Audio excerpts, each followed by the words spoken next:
DevOps people! It's me, Jochen, the Monospace Mentor, and I'm not dead.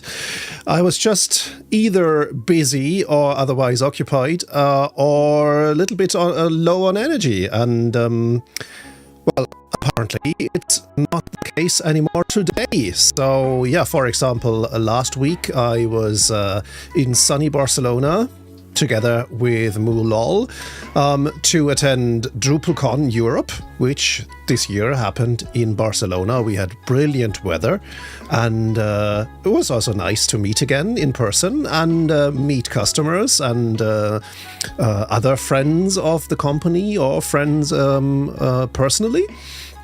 So yeah, of course, that didn't allow me to do any streams, and before that and after that, oftentimes I either had work appointments, calls that I couldn't schedule otherwise, or I was simply not up to it energy-wise or in terms of motivation. So today, the stars aligned and I'm here to do my regular Friday live stream, which is the office hour. And for that, you can actually post your questions on DevOps, on site reliability engineering, on Linux system administration, software engineering, anything that you can actually post to qa.monospacementor.com. Are my Discord notifications coming through? I think they are. And that's because Discord audio is on. Let's mute that, and that should take care of things.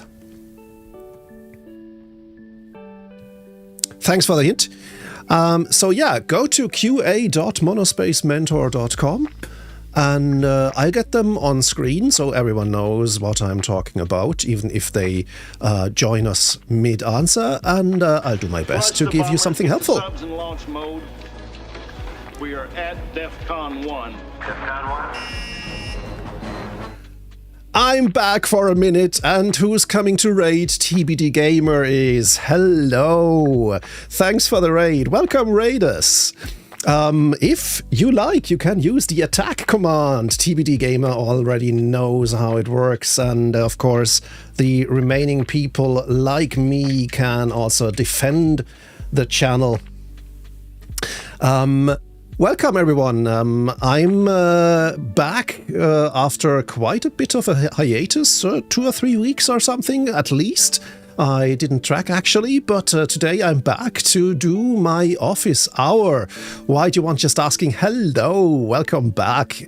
Many of you already know what my office hour is, but if you don't, you can simply come here to ask questions about DevOps, about site reliability engineering or software engineering, or system administration, all these kinds of IT topics, career questions.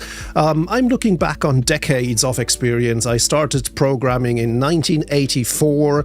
I started using Linux in 1993. And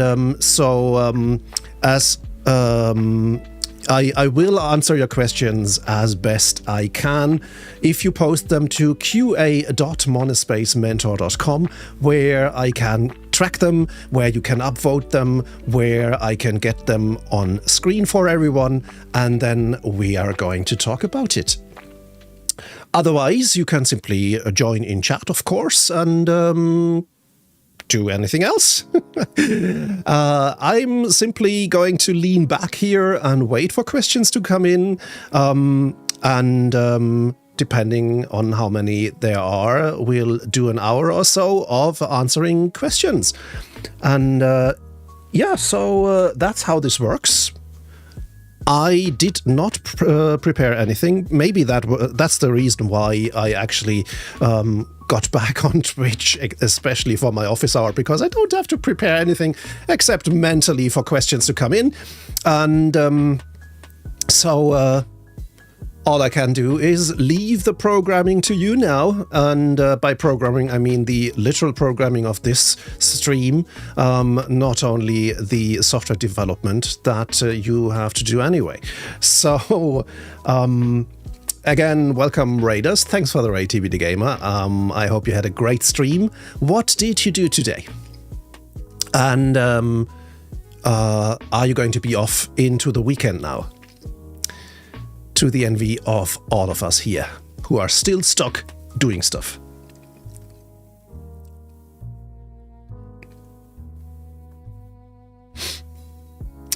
I just realized in my rush to get going, because I came back a little bit late from my lunch break, I forgot to prepare something to drink. So either I'm going to talk until I run dry, or I might have to run off for a minute or so to grab my water bottle. New area to your project, planning app. That's amazing. Progressing nicely. That's great to hear. I mean, this is so motivating, seeing things to make progress and stuff getting together. UI stuff holding you up. Okay. Oh, you're just going to start your workday. Okay, so yeah. We all have a little bit more to do. I will still have to prepare a quote for a customer and do a few other things, tie up a few loose ends before I can go into the weekend. Go to the dojo to train a little bit of karate later. And unfortunately, tomorrow I have an appointment where I will have to reactivate my World of Warcraft account. Sadly, to do a send-off to a guildmate who sadly died from pancreatic cancer. And so we are going to do a huge procession out of Orgrimmar in memory of Garborg. That was pretty sad, and it's I guess the most unfortunate reasons to get back to World of Warcraft, I guess.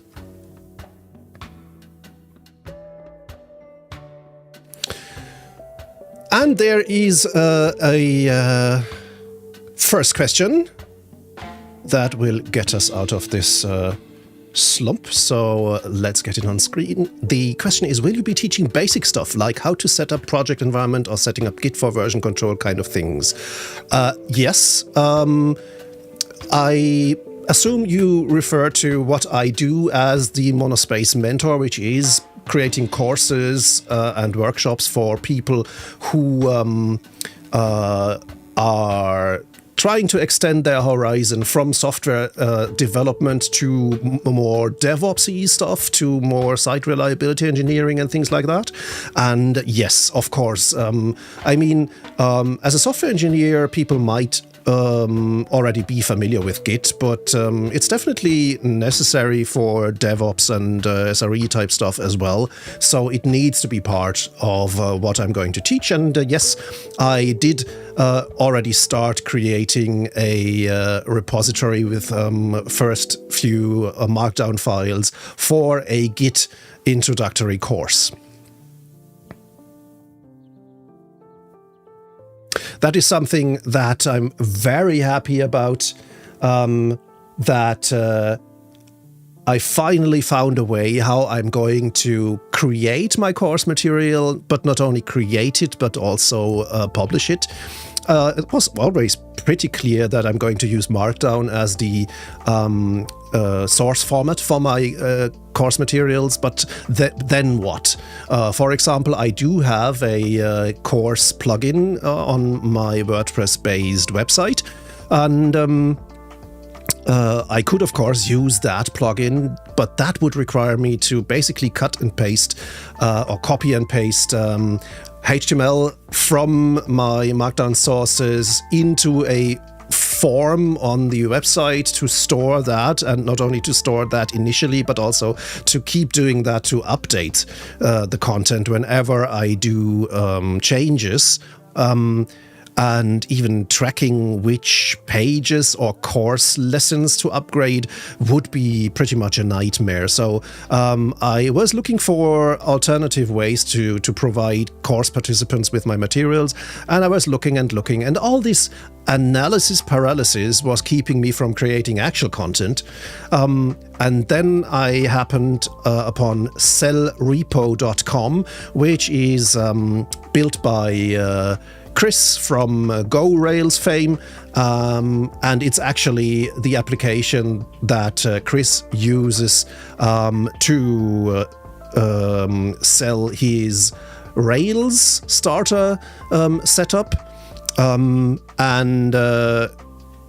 Sellrepo is basically simply a middleware between Stripe and GitHub, where people can sign up for, say, a course, and they will get immediately added to the private GitHub repository for the course, and therefore have access to the materials. Which means I can simply hop into my editor, which is NeoVim, of course, and write my stuff, push it to GitHub, and then I can be sure that at this point, all existing and future participants will have access to my latest update to the course materials. No copying and pasting, nothing like that.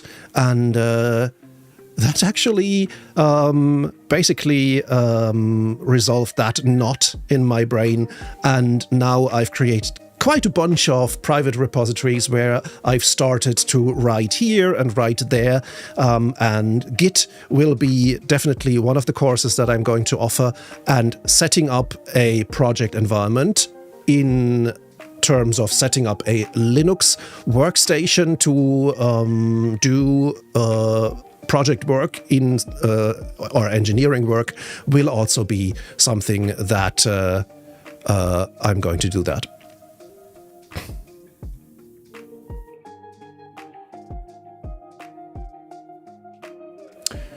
Please keep posting to qa.monospacementor.com, and I'll do my best to answer your questions. While you want just asking says, oh, a course that's new for me because I'm coming back to this channel after a long time. See, it's always worth checking in. So there's going to be a bunch of courses. They are not on the website yet because they would be basically vaporware at this point, because there is lots of work to do, but at least I'm happy that I'm not blocked anymore from actually creating that content. Of course, I should have known that how to make course materials available is basically a problem that I won't have to solve for quite a bit of time anyway, because that content needs to be created first. And I should have known that focusing on writing would be a better use of my time. Maybe you can relate. Sometimes it's these things where you need to have a solid path in mind, and you need to know how things are going to work. And so, yeah, I was dithering and thinking about, do I write a book and publish that on LeanPub? LeanPub would even allow me to also sell a course with even quizzes and a certification at the end. But LeanPub is such a singular and limited way. So I'm happy that I'm beyond that kind of a blocking issue.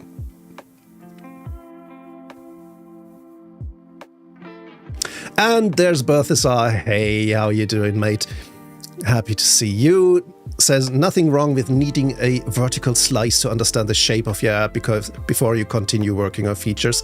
Yeah. I'm not beating up myself a lot about it.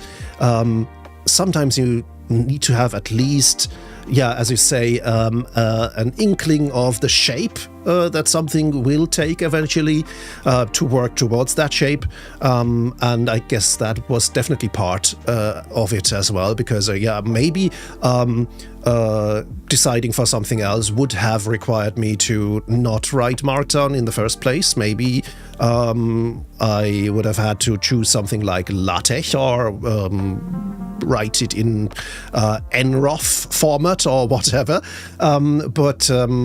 Yeah, so either way, it's good to see myself typing into Markdown files on GitHub now. How are things, Balthazar? How's the game coming along?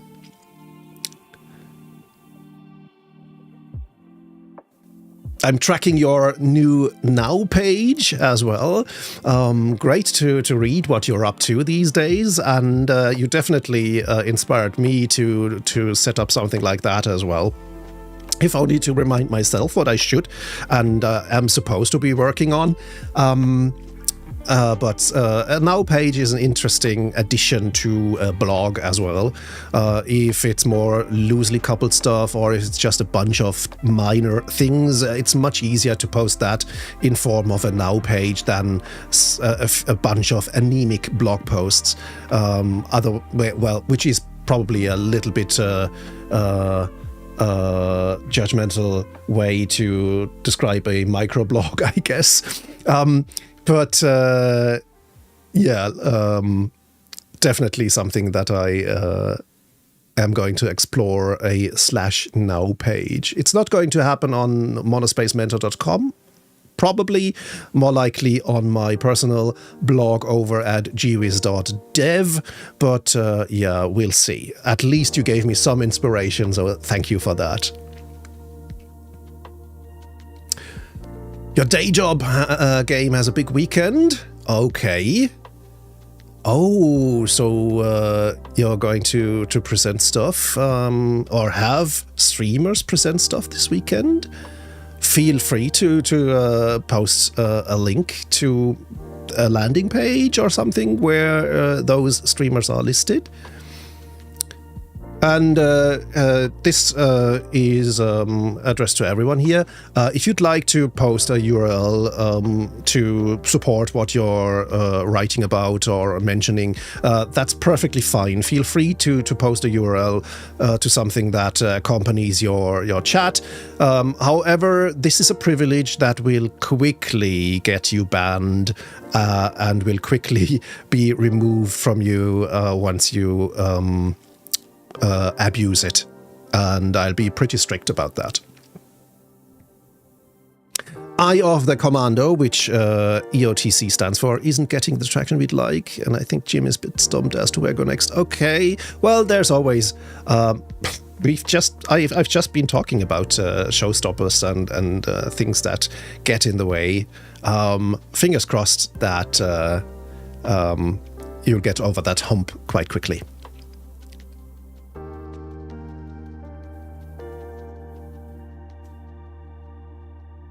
But we're here to answer your questions, so feel free to post it or them to qa.monospacementor.com, and let's see what kind of an answer I can come up with.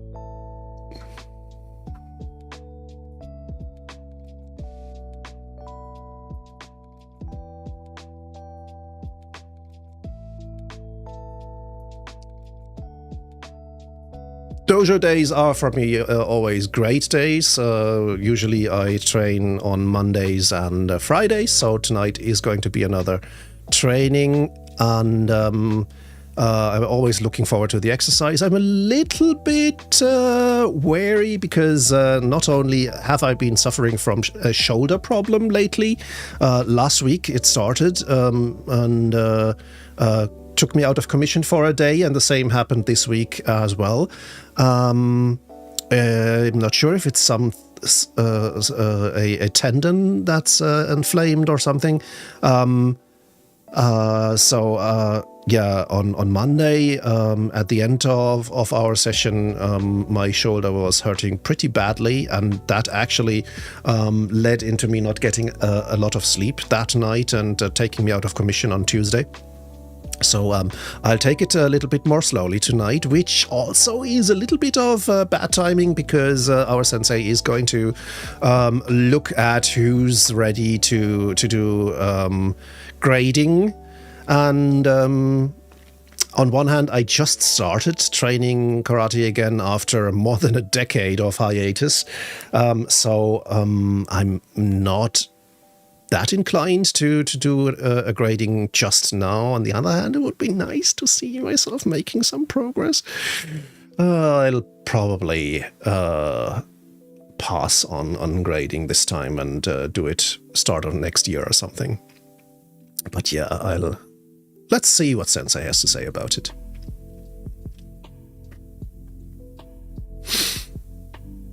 Beth says, I did do something fun the other day. I have this little web tool I made to help folks calculate their PvP rewards in Final Fantasy XIV and did a massive UI refresh. Proud because I've hacked on CSS and frameworks to make things look good. Never been able to replicate another UI before, so this was a cool experience. So now, Momstone XP calculator looks pretty much like a window in Final Fantasy XIV using the clear blue UI scheme. Let's take a look at that. Where do I get the link here? Copy link address. Let's go here. Oh, yeah, that looks really nice. I love the gradients. That is pretty nice. Look at that. Even though I spent quite a bit of time in Final Fantasy XIV, I never did PvP. So I don't actually know what this is all about, but looks great. UI-wise, this looks really great. Well done, Balthazar.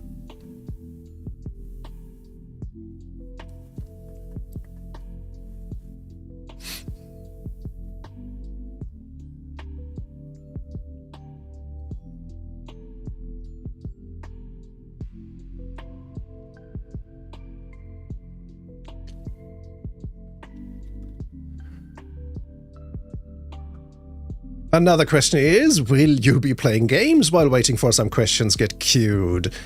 Is there someone asking for me to get back to Euro Truck Simulator?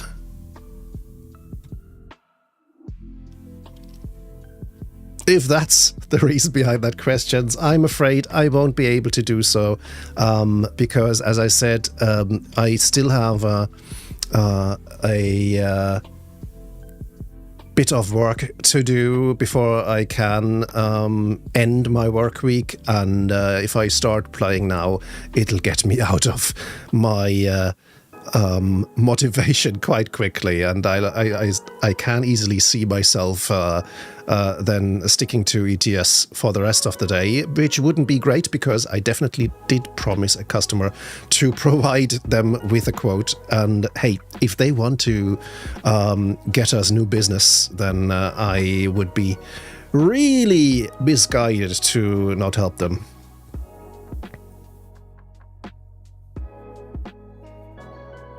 Oh, look at that. That's a great recommendation. Balthazar says, I wholeheartedly recommend the awesome CSS framework collection on GitHub. And I mean, I see this quite regularly now that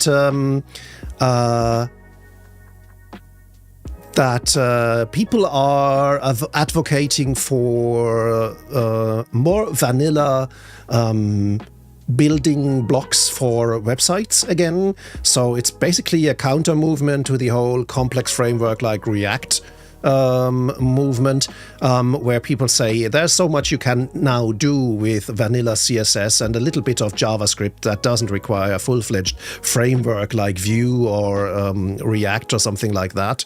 And I guess I mean, I'm a front-end design neophyte as well. I wouldn't be able to design myself out if for my life. But so yeah, finding ways to actually apply modern CSS, and there has been a lot of stuff being added in recent years. So for someone like me who learned CSS years ago, probably 15 years? No, longer. Sometimes it's a real surprise to see what's possible nowadays without any coding, basically, neither in JavaScript or otherwise. What you want just asking says that was a cheeky question with the gaming. Yeah, it was. But I appreciate cheeky questions.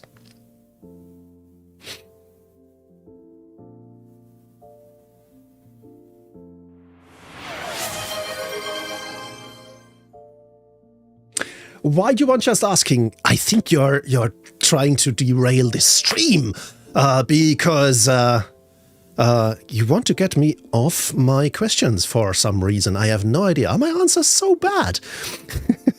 Just kidding. I'll have to grab myself my water bottle if I want to redeem your viewer reward here and do myself some good and hydrate. But hey, we don't have a question on the board anyway, so I'll quickly go and grab a little bit of water. Before that, let's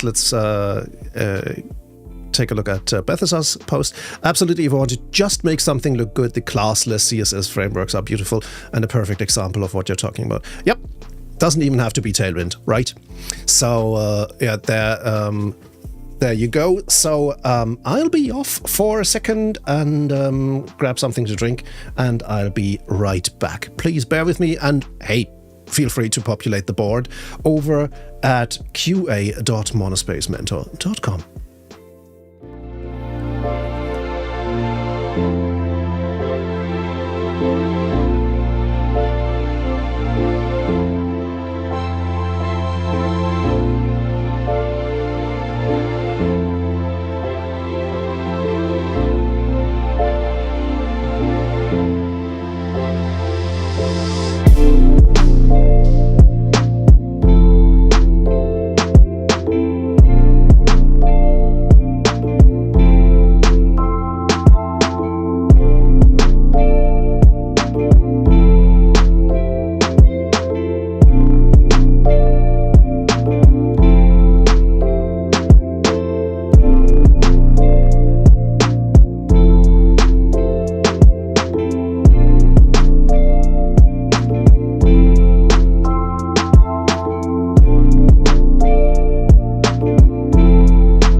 Sorry about that. So I decided to do something different. As you can see, I have this glass of water, and once that's empty, I'm going to end the stream.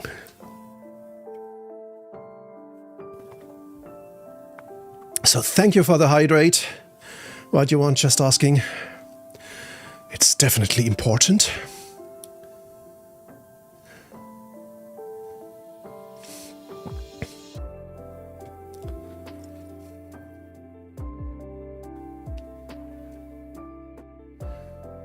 They say I'm just here to know things and I'm bad at asking questions, so no questions for me. No worries.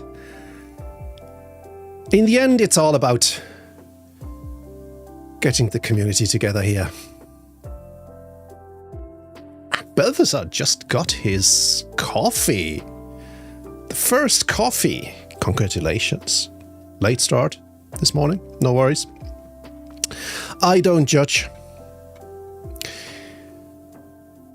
I have to start my days late. I have had to start my days late too many times in recent weeks. For various reasons. So yeah, sometimes it's good to start a little bit later or a little bit more slowly.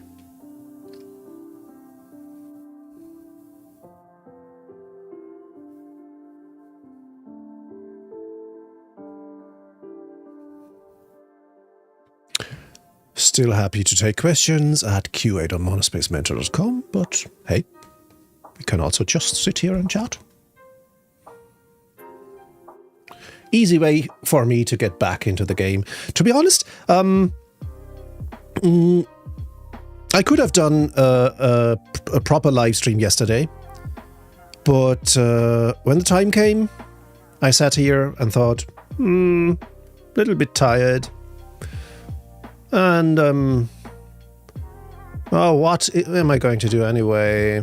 I was really bummed out for some reason, so having a nice, easy stream to get back into the mindset is definitely something that I appreciate. Why do you want just asks, hey, what's that thing with red lights blinking behind? That is a PyDP11. What is a PyDP11, you might ask?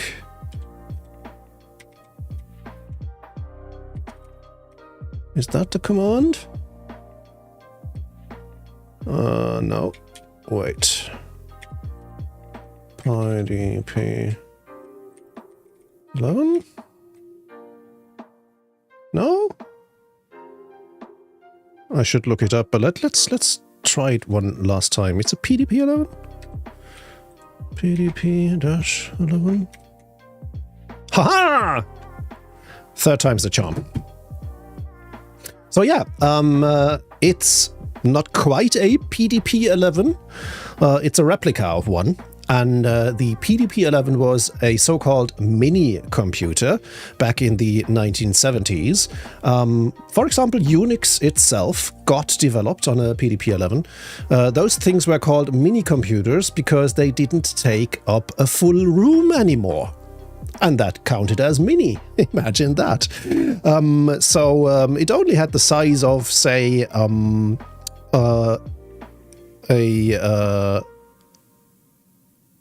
living room cabinet, something like that, and it was very cheap, also compared to the prices of a mainframe back then. For a PDP-11, they only cost tens of thousands of dollars and not hundreds of thousands of dollars, which I guess is an order of magnitude cheaper. That was the reason why it was very popular as a central computing system, and part of the reason that Unix was developed on it was because they were so available, I guess, for lack of a better term.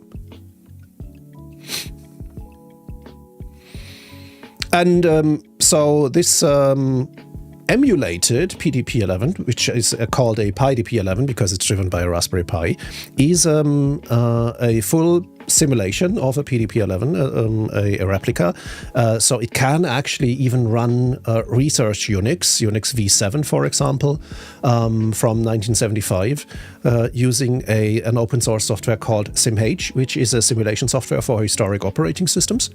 And those blinker lights were actually built into the PDP-11 as well as the switches below them, because those blinker lights actually displayed the status of the CPU. So you could actually look at the LEDs, or I guess were they LEDs back then?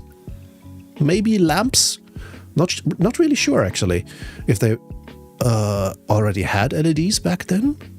I should look that up. And you could actually see at what address code was executed. You could see the register contents, and you could even control the machine from the lights and the switches below them, because those switches allowed you to, for example, toggle in an address, set the program counter to that address, and then enter contents that you wanted to store at that address. And this way you could actually enter machine code into the machine, which was necessary because the machine didn't have any built-in software, no BIOS, no ROM, and so when you switched on the machine, it was completely dead. An operator would have had to actually use this front panel to enter a very simplistic bootstrap code that, for example, would then activate the paper tape reader, from which the operator could then read a more complex bootstrap code that basically was able to read a tape drive or something like that. Because, of course, reading binary data right from a paper tape doesn't require as much code as reading something from a tape drive that has been formatted in a specific way. So you could actually use a few meters of paper tape to input the first level bootstrapping code, and then that bootstrapping code would be able to reactivate the tape drive, or maybe even a hard drive if it was built in, to read the actual operating system. So it's, of course, great decoration, and that's the main reason I have it back there, because I always dreamt of a blink and lights machine, but it does have actual use, and I actually can run historic Unix versions on it, which I should do again. I haven't done that in quite a while. Bethesda says, I've been really enjoying my new home lab hosting workflow. Need to do a write-up about it, but the TLDR is that I'm still using Docker and Potato, but my compose manifests, application config and such now live in my Katia server. That's amazing, and this shouldn't be underestimated, because that is exactly the way that people nowadays deploy complex applications, just by replacing Docker Compose with Kubernetes, and the Portainer with something like Argo CD, and that way people run very sophisticated deployments on Kubernetes in a GitOps based way as well. So this is, I think, one of the best ways to run a home lab, because it's sophisticated enough to do more complex stuff, but it's not total overkill as would be running something like Argo CD and Kubernetes, if you don't need it, if you don't want to explore that specific space. Congrats to you, and I'm looking forward to the write-up. Lux says, by the way, hello, welcome to the stack. I have an interview at Accenture in 4 days as a full-stack web dev. My tech stack is React, Next, Node.js, MongoDB. Any advice for me? It's hard to be specific, not knowing the specifics of what you're applying to, and the tech stack they are going to use, but let me take a look. So React, Next, Node.js, that's pretty good and pretty common as well. Definitely a good way to meet requirements. MongoDB is an interesting way to store data. It's the NoSQL way to store data. Yeah, so I can't answer in a very specific way to your question, because your question is a little bit generic, but and feel free to elaborate on what you are looking for. But my general advice would be to prepare questions. You can be sure that they did prepare questions because it's their interview, but as someone who has been hiring people in a corporate setting myself, I definitely always enjoyed when people had brought their own questions. Questions about the company, questions about tech, questions about team culture, things like that. Simply showing up and having a specific interest in the company is definitely something that might get you a few more points.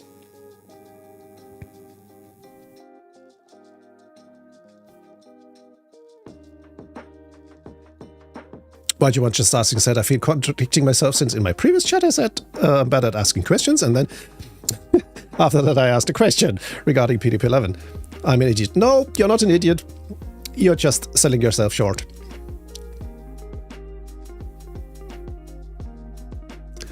Balthasar responded, interviewing is a two-way street. You're trying to find out if the company is a good fit for you as well as if you're a good fit for them. Yeah, don't leave the testing the waters all to your interviewer. It's always a good idea to turn the tables a little bit. Not in an offensive way, of course, but showing interest and showing that you are concerned with things like team culture is definitely something that might send a very positive signal.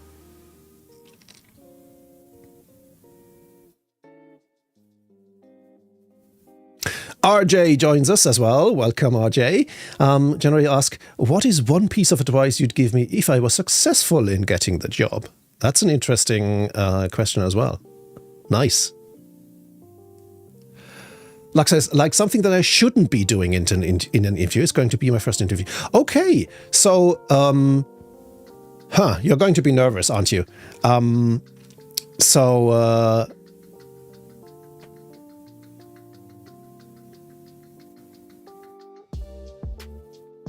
One part of advice would be don't be too worried. People are usually not out to get you. Yes, of course, they are going to probe you and see if you are a good fit, if you are as skilled as you claimed in your application, things like that. But usually people are not out there to destroy you in an interview. And if they are, that's another sign that you might actually not want to work there anyway. So don't be too afraid there. There's no way around being nervous. I would be nervous if I had to apply again and interview again. So I'm not going to tell you stuff that's just not realistic here. But be sure, or I'd like to reassure you that most of those companies aren't going to turn everything against you. Even if, as Exegete says, errors happen to the best of us, if you make a mistake, if you misspeak, or if you can't solve or answer a question right away, I guess we tend to overvalue these failures and give them more weight than the interviewers actually might do themselves.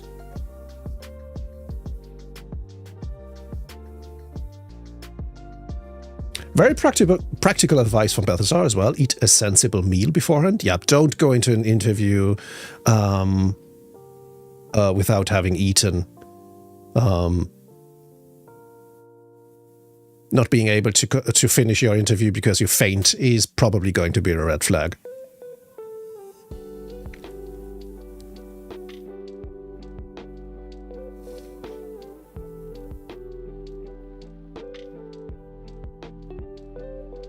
And good advice from RJ as well. Don't be afraid to ask them to restate the question or to give you a few seconds to process the question. Yeah, as I said, no one's usually out to catch you or to say, ha ha, you didn't answer immediately, so you're a failure.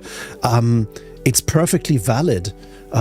Because especially if the question is not completely trivial, I, as an interviewer, would like you to think about it for a minute before coming up with an answer right away, because the first answer that comes to mind often is not the solution. And people who are eager to shoot from the hip might actually not be what they are looking for. So don't feel bad saying, can you elaborate on that? Or can you, I don't quite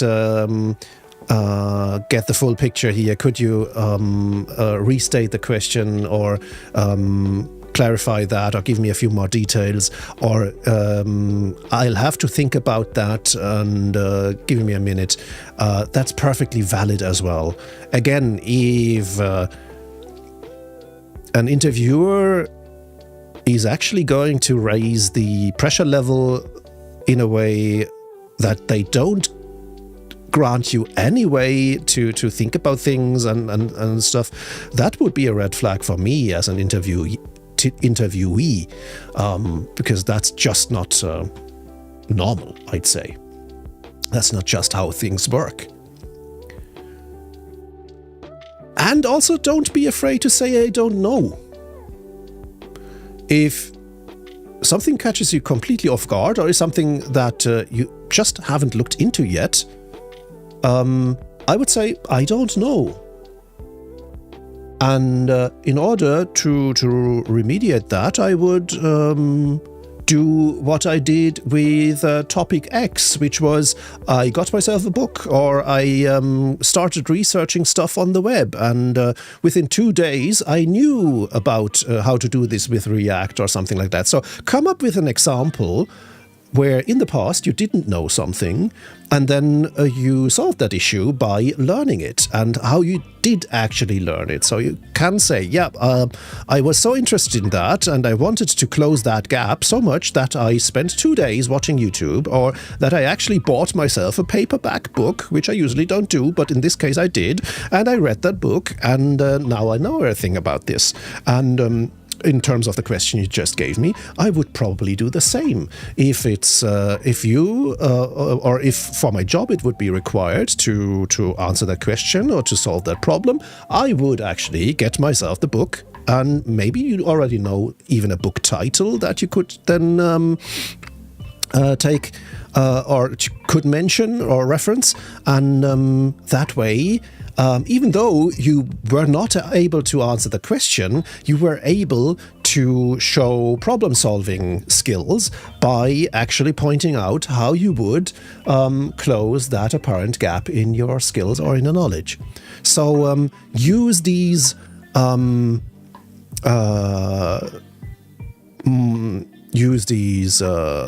would I put it, negative points to turn them into a positive. Don't do the thing where you say, my biggest weakness is that I care too much about work. But you can actually say, yeah, I don't know that, but I know there's a great book called such and such, and I'll probably get that book and spend a few hours working with that book, and then I'm pretty confident that I would be able to answer your question.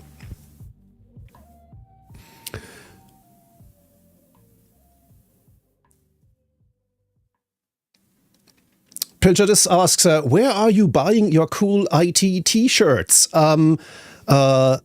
There's a mix, but of course there's always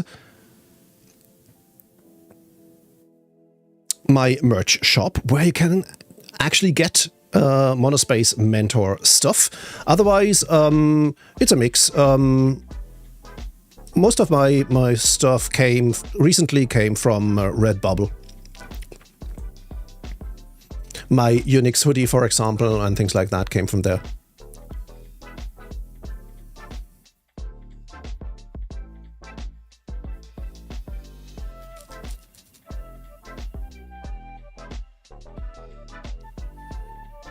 RJ and Exegete are also chiming in about the I don't know issue. Yeah, I don't know in itself is fair. No one knows everything. I don't, definitely. But being able to follow that up with how you would remediate that is definitely something where you can still get points.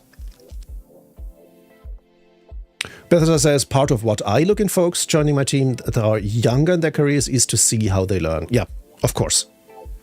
Especially since you are applying to, since this is your first interview, I guess you are still a junior engineer. And no one expects a junior engineer to know everything or to be able to do everything. But what I would definitely look for, just like Balthazar, would be how are you going to work yourself out of the junior level? How would you go getting more seniority? And that's not only very interesting because everyone does it differently, but it's also something where you can actually convince people that you are a good investment. An investment doesn't give you a return immediately. An investment is something that you usually do for longer time. And with hiring people, it's basically the same, especially with junior people. And I highly encourage companies to do this investment into junior people. It's all about the return. So convince me, if I'm interviewing you, how you will actually yield a return on my investment of trust, investment of definitely time and money. If you can convince me that you are a great investment, that's definitely something that may get you a job.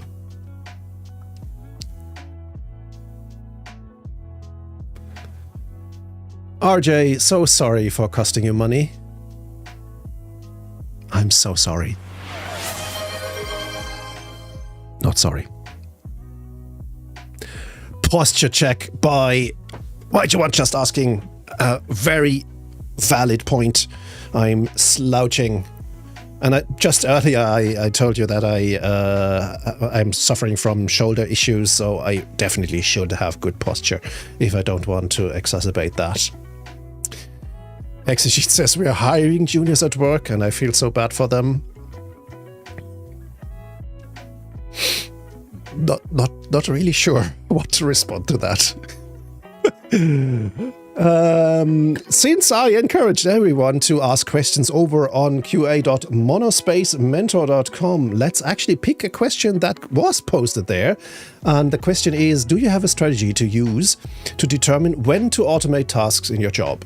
It's not a solid strategy, I'd say, but yeah. I mean, there's a well-known XKCD. Oh, I'm sorry. That's the second time my wife is calling my number, so I'm going to grab that. Give me just a minute.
return, parentheses. We are still on the question, do you have a strategy to use to determine when you automate tasks in your job? I was just about to say, there's an XKCD comic with a table when how much time it's worth to invest into automating something, depending on how much that something takes in terms of time. So that's definitely something that you can use if you need a scientific method, but the less scientific method that Why Do You Want Just Asking proposed whenever you feel lazy is definitely valid as well. I guess I try to fight the urge to automate everything immediately because over time I learned that thinking too far ahead generates more work in the moment and maybe even more work for future me, because tomorrow I'll always be smarter than today, and by postponing decisions, for example, to automate stuff, I can make that decision in a more founded way, a well-founded way later. And so I try and fight the urge to automate everything from the get-go, just in case I need to do it again. But if it turns out that I am now doing the same thing again for the third or fourth time, and there is a justification to actually spend some time automating it, then it is definitely a good thing. Why do you want Just Asking mentions, am I the only one who thinks music is a bit loud? If it's a little bit too loud, let me fix that. Yeah, I think it's at...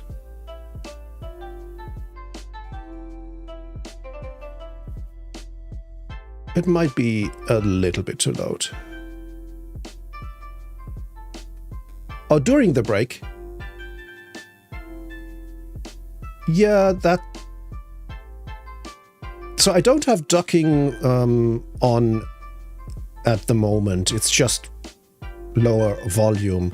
And I can actually lower that a little bit more. Let me check. That's in my automation for the stream, because when I switch scenes to a scene where I have the microphone on, it'll automatically lower the volume for the music and raise it again when I go into a break or something. So let me see. There is a macro for music low where it'll lower it to 8%. So there's not much leeway because it's on a logarithmic scale. I'll go down to 7%.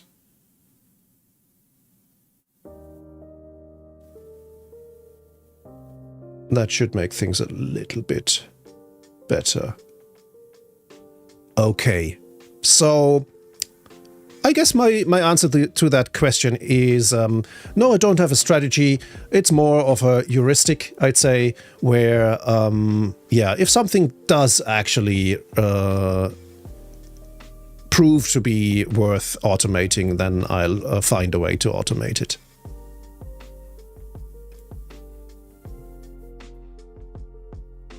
Just to give you an example, when I started my hosting company, we didn't have any customer dashboard because I was so busy building the infrastructure and getting everything working in a reliable way, extending the infrastructure for new customers and things like that. There was just no capacity to also build an application software for a customer dashboard. So I think for more than 2 years, we actually simply asked our customers to send support requests for us to make changes to their hosting environment. I mean, not sure if I could get away with that nowadays, but in 2010, where there weren't too many high-end hosting offers,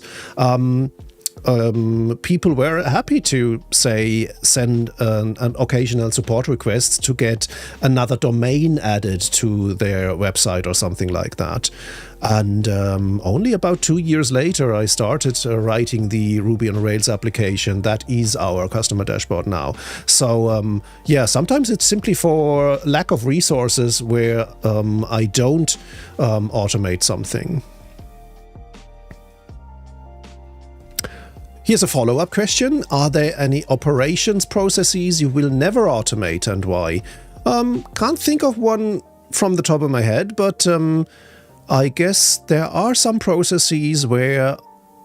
Oh yes, there are. So for example, we haven't automated database failover yet.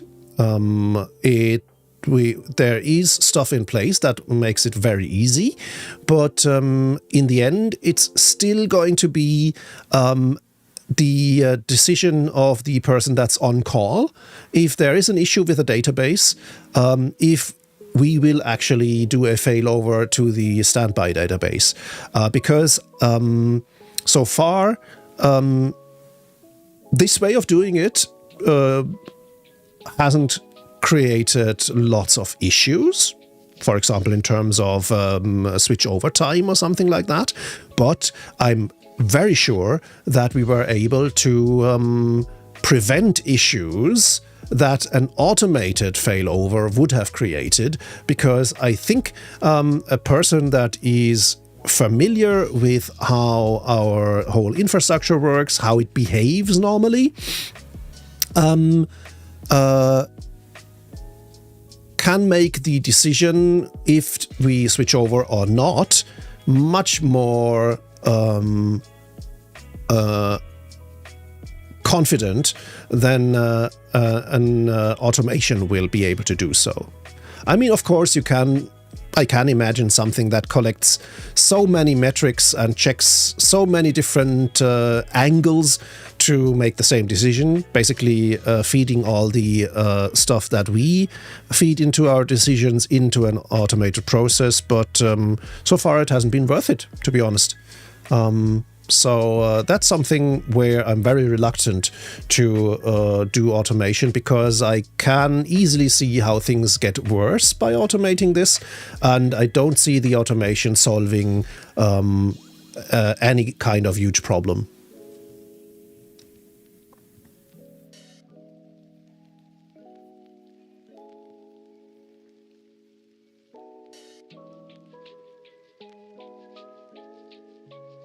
What you want us just asking says, speaking of database, I need to learn frequent snapshots. Yep. Snapshots are a great way to do a backup of a database. Regardless if they're LVM snapshots or ZFS snapshots, all kinds of snapshots that allow you to do a consistent backup are definitely something that is worth looking into if you want to do some serious database operations. And of course, Exegete adds a very valid concern. Your database backup, any backup, is only as good as the last time you restored it. And yeah, I can relate, because I was there at least once where we needed a backup, and it turned out we don't have any. At least not any that was able to resolve the issue. It was either too old because it had been failing for a while, or there was some kind of an error that not all the relevant stuff was included in the backup or something like that. So even though we had backups, we did let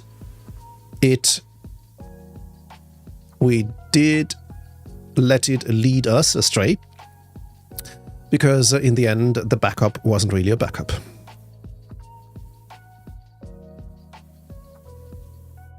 Well, you want just asking us what would be the best way to have backup? Well, find a way to actually copy the contents of, in that case, your database in a consistent way.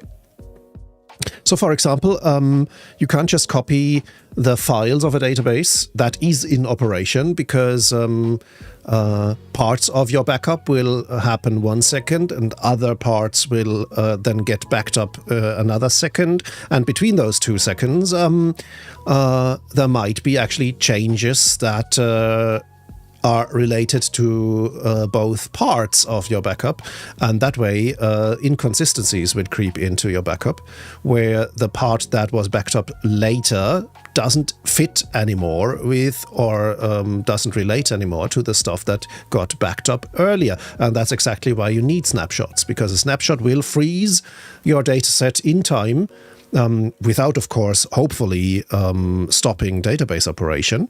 And then you can actually back up that frozen in time dataset and be sure that you have something that is consistent and can be put back into operation.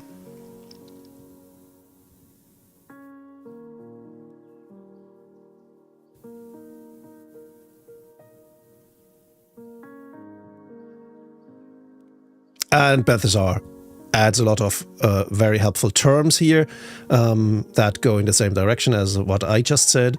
Look at data replication on one hand, look at how it relates to backups, because replication isn't backup. Look at recovery points or point-in-time recovery. Recovery time objectives, which is how much time will it take you to recover back to a working database, things like that. Yeah, those are definitely things that you should look into because they are necessary to basically do disaster recovery. If you don't want to get caught with your pants down, that's something you need to learn. Which is also something I should include as part of my MySQL training course, which I'm also working on.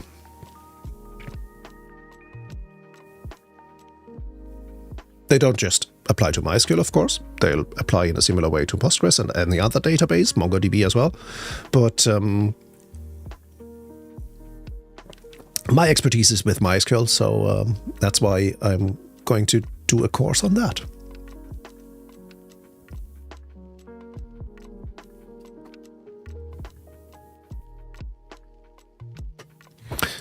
Before the next posture check comes in, I'll correct it myself. Ooh, we're going to the more deep questions now. What is a life skill you think is underrated? Huh. I don't get asked these more existential or philosophical questions often, so this is something I'm going to have to think about. A life skill. Sure, I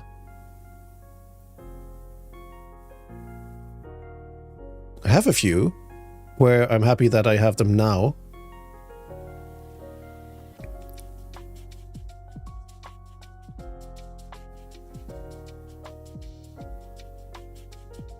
But at the moment I'm blanking. I leave that question on the board because that might have to simmer for a bit in my brain. Oh, I'm sorry. Now I didn't put it back instead of no, I shouldn't have archived that. Let me get it back for you. What you want just asking says you are working on many things at once. Yeah. And I'm very aware of that, but it's in this case, it's actually helpful. As I said at the start of this stream, I was blocked by the question, how will I make my course materials available, regardless of which course we're talking about?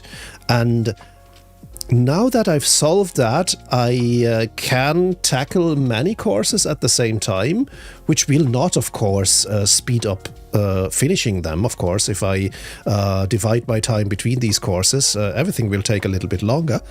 But it helps me in the way that not every day I'm equally inclined to work on something specific, say only on my Linux administration course. So an approach where I would have to first finish the Linux administration course before I can get to the MySQL course, for example, would actually not be really helpful, because there are days where I'm dealing with MySQL and an idea comes to me, like just now when we were talking about backups and stuff like that, where I think, oh yes, that should be part of the course as well.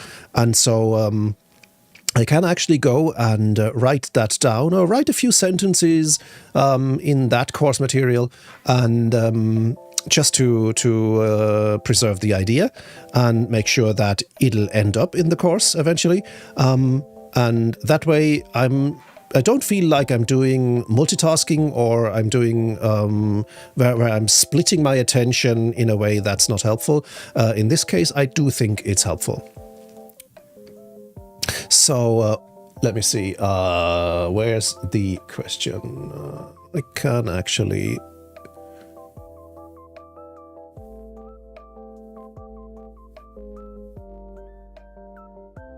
get that back here. Let's go back to the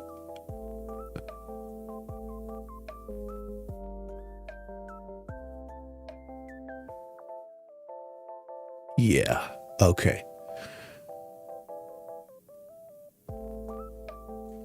Here's another interesting question. Have you read the source code for any of the once apps to see how 37 Signals develops Rails app? I haven't yet. It would definitely be interesting. I'm sure I would learn a lot, but at the moment I just don't have the time to do this kind of research. Web application development is not quite at the forefront at the moment for me, and so while this would be an interesting investment in terms of learning stuff from people who do Rails development very professionally, I didn't have the need or the push yet.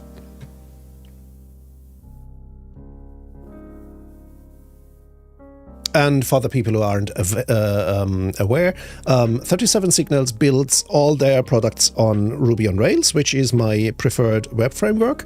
And with the once apps, you can actually pay once instead of a monthly or yearly subscription. And not only will you get access to the app, but you will also get access to the source code of the app.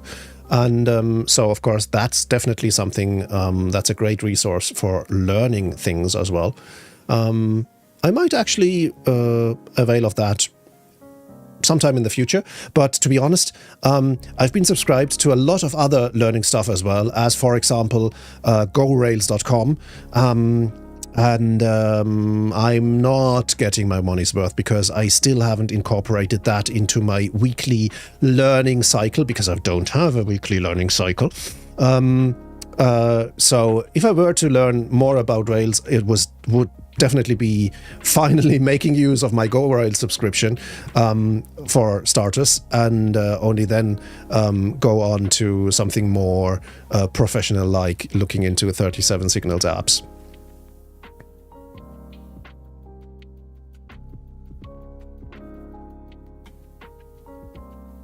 But you want just asking, says, by the way, nice animation for showing things along with the face cam. Thank you. Thank you. I'm flattered. It took me a while to build that, and getting the recognition definitely helps.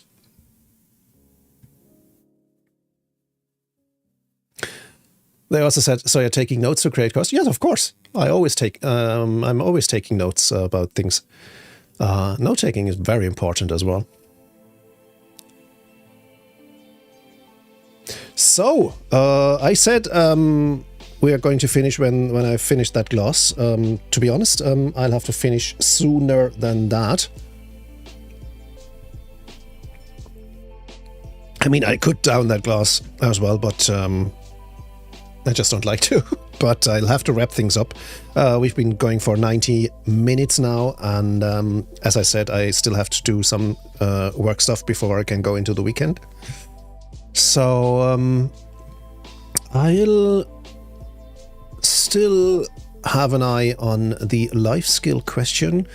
If I can't come up with something valid in the next few minutes, I'll actually make a note of that question as well, and maybe post it to our Discord or post it to the server room.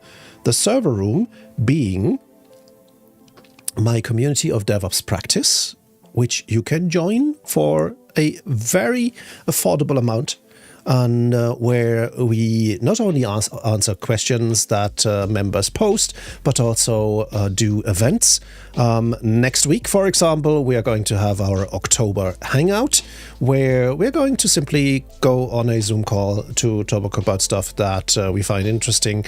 Everyone's invited, and everyone can participate and contribute, but there will also be other calls as well, where we will do a little bit more focused work, or where we might do a member hot seat or something like that. So check out the serverroom.sh to find out more about our DevOps learning community.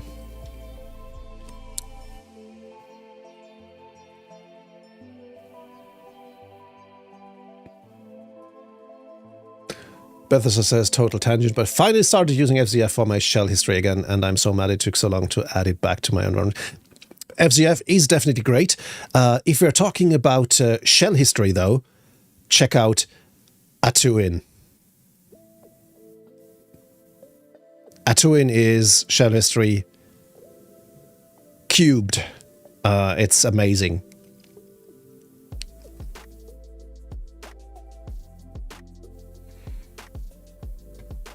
Atuin, as in the name of the turtle that carries the Discworld.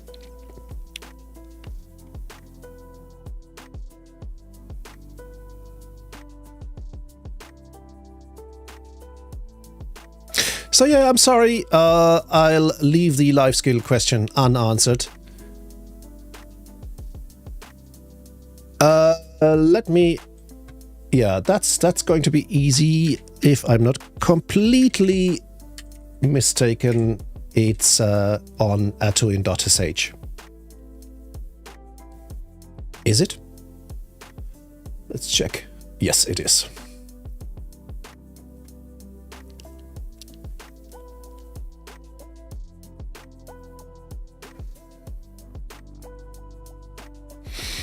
Alright, so that's where we're going to wrap up for today. I'm happy to be back on Twitch. Thank you for joining me. Thank you for asking questions. Thank you for bearing with me. And I hope I was helpful in some way. Always, why do you want just asking? Happy to have you. Please come back. And so the plan is to be back next Tuesday afternoon, same time as today. I'll do my best to be there. And